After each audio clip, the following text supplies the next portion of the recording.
కొరకు మనం కూడా ఎలా ఉండాలి తెలుసా? ఇలా ఆకలి గలవారమై ఉండాలి. ఏ ఆకలి ఉండాలి? ఆత్మీయ ఆకలి, దేవుని కొరకైన ఆకలి. ఈ ఆకలి కలిగి మనం ఉంటే మన ఈ లోకంలో ఈ శరీర సంబంధమైన ఆకలిలో దేవుడు తీర్చగలడు, మనల్ని పోషించగలడు కదా. రెండోదిగా వాక్యము కొరకైన ఆకలి. దేని కొరకు? వాక్యము కొరకు.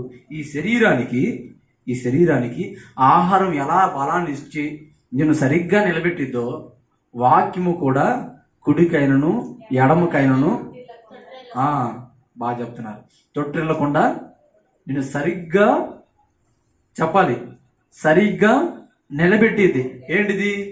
వాక్యం కదా. ఈ వాక్యం మనల్ని ఏం చేసిద్ది? బలపరిచిద్ది. ఈ వాక్యం మనల్ని ఏం చేసిద్ది? సరిచేసిద్ది. అవునా కదా? మన బలపరిచే వాక్యం పట్ల మనం ఆకలి కలిగి ఉండాలా లేదా? నాకు తెలిసిన ఓ భక్తుడు ఉన్నాడు. ఆయన చెన్నై, అంటే మా ఫ్రెండ్ ఆయనంట 3 పూట్ల ఆహారం తింటాడంట. కొంచెం చెయ్యి పని చేయదు ఆయనకి. 3 పూట్ల ఆహారం తింటాడు. అన్న మేము కూడా తింటాం కదన్న అనుకుంటారా? అందరూ తింటారులే, కానీ ఈయన చేసేది చెప్తాను. 3 పూట్ల ఆహారం తింటాడు కదా. ఈ 3 పూట్లలో మొట్టమొదటి ఆహారం తినేటప్పుడు వాక్యం చదవకుండా ఆయన ఆహారం తినడండి. మళ్ళీ మధ్యాహ్నం ఆహారం తినేటప్పుడు మరలా వాక్యం చదివి తర్వాత ఆహారం తింటాడు. మరలా సాయంత్రం కూడా వాక్యం చదివి మళ్ళీ ఆహారం తింటాడు. అంటే ఆయన ఉద్దేశం ఏంటంటే, నా శరీరానికి నేను మర్చిపోకుండా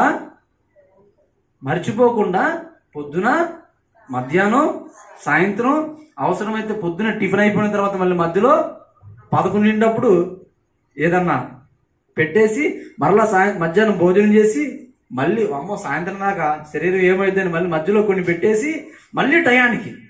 అంటే నా శరీరానికే ఏది మట్టిలో మట్టిగా కలిసిపోయే నా శరీరానికి నేను ఇన్ని జాగ్రత్తలు తీసుకున్నప్పుడు నా ఆత్మకి నేను ఇంకెన్ని జాగ్రత్తలు తీసుకోవాలి?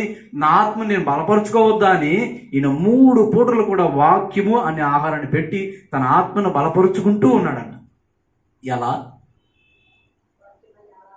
వాక్యం అనే ఆహారాన్ని పెట్టి తనను తాను బలపరుచుకుంటున్నాడు. ఇప్పుడు ఈ వ్యక్తి ఆత్మీయంగా బలపడతాడా? బలపడడా? కదండి. యవ్వనస్తులు దేని చేత వారి నడతలు సరి చేసుకుందరు? దేవుని వాక్యము చేతనే కదా. మనం పాటలు పాడుకుంటాం ఏమని? నీ వాక్యమే నన్ను బాధలలో నెమ్మదిని, కృప సత్య దయ సత్య